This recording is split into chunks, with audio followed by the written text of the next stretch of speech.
Continue అయ్యి పనిచేయడం కానీ లేదంటే వారు సొంతంగా ప్రాక్టీస్ చేసుకోవడానికి కానీ చాలా బాగుంటుంది. ఎందుకంటే ఫ్యూచర్లో ఇంకా 10 సంవత్సరాల్లో చూసుకుంటే కనుక కొన్ని లక్షల మంది ఇటువంటి ప్రొసీజర్ అవసరం అవ్వాల్సిన ఒబిసిటీ రేట్లో ఉంటారు. అది మన దేశం ఇంకా రెడీగా లేదు అటువంటి సిచ్యువేషన్ ఫేస్ చేయడానికి. చాలా కంట్రీస్ మన వెస్టర్న్ కంట్రీస్ బాగా డెవలప్ అయిన కంట్రీస్ చాలా డెవలప్ అయ్యి వాళ్ళు ఆల్రెడీ జాగ్రత్తలు తీసుకుంటున్నారు. మనం ఎక్కడ ప్రివెన్షన్స్ కానీ ప్రికాషన్స్ కానీ తీసుకోవట్లేదు. సో అది మనకి పెద్ద ఉప్పెనలాగా వచ్చి పడుతుంది మన మీద. అది రాకముందే మనం జాగ్రత్త తీసుకోవాలి. అందుకనే చెప్పి మేము చేస్తున్న కృషి ఇది. అందుకు సపోర్ట్ చేయడానికే డాక్టర్ లయానీ గారు వచ్చారు. మీకు క్వశ్చన్ ఆన్ గోయింగ్ అండి. లాస్ట్ టైం మాకు డాక్టర్ హొమెరో రిబాస్ అని డాక్టర్ స్టాన్ఫర్డ్ యూనివర్సిటీ వచ్చారు. ఆయన ఇక్కడ మాతో కొలాబరేట్ అయి ఉన్నారు. తర్వాత doctor Elliot Goodman from New York Beth Israel hospital New York నుంచి వచ్చున్నారు. అలాగే doctor Laurent Layani is from Australia. And in future, next month, manaki Dr. David Provost, and he is a Executive Council member for ASMBS, American Society for Metabolic and Bariatric Surgeons. ఆయన వస్తున్నారు the next month program అది. అలాగా ఈ foreign faculty వచ్చినప్పుడల్లా కూడా అందరికీ exposure ఇస్తూ మా ట్రైనింగ్తో పాటు వీళ్ళ ద్వారా కూడా అడ్వాన్స్ ట్రైనింగ్ ఇచ్చేట్టు చేస్తున్నాం అన్నమాట. అదే ఫ్యాకల్టీ ఇన్సైట్ ప్రోగ్రామ్. కరెంట్ ఇండియాలో ఎంతమందికి ఇది అవసరం? చాలా మంచి క్వశ్చన్ అడిగారండి. ఇప్పుడు మన ఇండియాలో ఒబెసిటీ రేట్ ఇది 9%. 9% 1 బిలియన్లో 9% చూసుకుంటే మీరు నంబర్ లెక్క పెట్టుకోవచ్చు. కొన్ని లక్షల మంది ఉన్నారండి. కానీ మన దేశంలో ఎట్లా అంటే అఫోర్డబిలిటీ అంటే దాని ఖర్చు తట్టుకోవడం అనేది కూడా కొంచెం ఫ్యాక్టర్గా ఉంది. వేరే దేశాల్లో ఆస్ట్రేలియా కానీ అమెరికా కానీ ఎక్కడైనా సరే వాళ్ళకి ఇన్సూరెన్స్ కవరేజ్ ఉంది. బాగా ఇన్సూరెన్స్ కవరేజ్ ఉండటం వలన ప్రతి ఒక్కరికి ఇటువంటి ప్రొసీజర్లు అందుబాటులో ఉన్నాయి. ఈ ప్రొసీజర్లు లైఫ్ ఆల్టరింగ్, లైఫ్ చేంజింగ్, అలాగే లైఫ్ సేవింగ్. ఎందుకంటే మనకి ఇతరత్ర ఉన్న డయాబెటీస్, బ్లడ్ ప్రెషర్, తర్వాత ఫ్యూచర్లో మనకి ఈ వ్యాధుల మూలాన వచ్చే ఖర్చు కానీ వ్యాధుల మూలాన మనకి పోయే వర్క్ దగ్గర పోయే రోజులు కానీ ఇవన్నీ ఉండవు. సో యాక్చువల్గా ఒక 2 years 2.5 yearsతో వాళ్ళు పెట్టే ఖర్చు మొత్తం బ్రేక్ ఈవెన్ అయిపోతుంది ఏ ఇన్సూరెన్స్ కంపెనీ చేసినా కూడా. కానీ ప్రస్తుతానికి ఇండియాలో ఇన్సూరెన్స్ కంపెనీస్ ఏవి కవర్ చేయట్లేదు. అవి చేయగలిగితే ప్రతి ఒక్కరికి అందుబాటులో రాగలిగితే మన దేశానికి చాలా బాగుంటుంది. అది ప్రొసీజర్స్ లో అందులో కొన్ని there are temporary, semi permanent as well as permanent methods. ఆ మెథడ్స్ బట్టి based on the patients need, patient అవసరాన్ని బట్టి, వారికి ఉన్న జబ్బులను బట్టి, కండిషన్స్ బట్టి అది పర్మనెంటా లేకపోతే టెంపరరీ అనేది చూస్తాము. ఒక పెళ్లి కావాల్సిన ఆడపిల్లలు ఉన్నారు, వారికి గనక ఫ్యూచర్లో ఇంకా ఫ్యామిలీ పని ఉందనుకుంటే కొంచెం టెంపరరీ మెథడ్స్ వాడతాం ఆ టైంలో.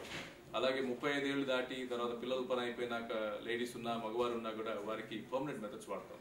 అలాగా రకరకాల మెథడ్స్ బేస్డ్ ఆన్ పర్సన్, వాళ్ళ నీడ్స్ కానీ, వాళ్ళ ఏజ్ కానీ, వాళ్ళ హ్యాబిట్స్ కానీ దాన్ని బట్టి మారుస్తూ ఉంటాం అన్నమాట. మినిమం మీకు 1 lakh రూపీస్ నుంచి స్టార్ట్ అవుతాయండి. ఇదంతా కూడా ఈ మెటీరియల్ డ్రివెన్ అండి. మనం ఏ మెటీరియల్ ఏ ప్రొసీజర్ పడినా కూడా దానిలో మెటీరియల్ కాస్ట్ ఉంటుంది. ప్రస్తుతానికి మోస్ట్ ఆఫ్ ది మెటీరియల్ మనకి జాన్సన్ లాంటి కంపెనీ కానీ, గోర్ కంపెనీ కానీ ఇట్లా కంపెనీ సప్లై చేస్తున్నారు అన్నమాట. ఆ మెటీరియల్ కాస్ట్ ఎక్కువ ఉండటం, అలాగే మనకి ఇంపోర్ట్ డ్యూటీస్ ఎక్కువ ఉండడం, దాని మూలాన మన కాస్ట్ ఎక్కువ ఉంటుంది.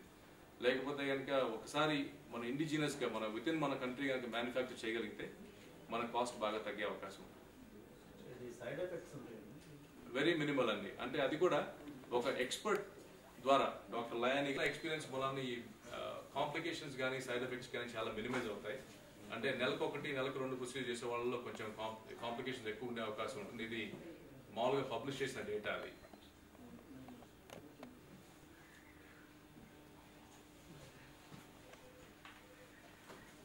Dr. Lani, diabetic obese for sure. Diabetic obese, it's one of the. Well, first of all, you got the obese patient with no comorbidity, the young patient, often, and then you got the oldest patient, which become with comorbidity,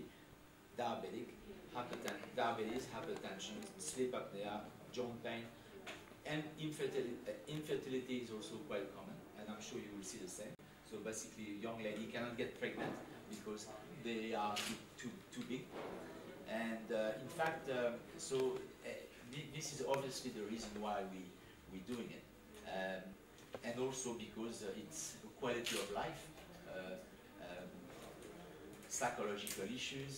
Some young ladies, old men, they cannot find a husband or wife because they are big. They find it very hard to go to see a movie because the seat is too small, and they find very hard to fly on a plane.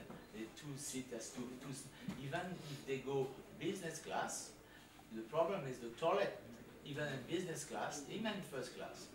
It's really a major problem. And basically the range of patients go from about, I would say, I don't like operating patients too young. I think they need to be operated when they start to want to understand. So I believe 15 maybe. I've done some patients a bit before. He was 80 years old. He looked like he was 65, and I sleeved him. I was not sure if I was going to ban him or sleeve him, but I sleeved him at the end. And he went home a day too. And he got the point, he was diabetic. He said, I have a few years to live, doc. Maybe he could go to 90, but he couldn't do anything. He couldn't carry his suitcase, he couldn't do anything. So he took a challenge. Me too, in fact. That's right. That's right. It's a challenge. And just to finish on this, and I think this is also important because I'm sure he will be involved with this kind of surgery. I think it is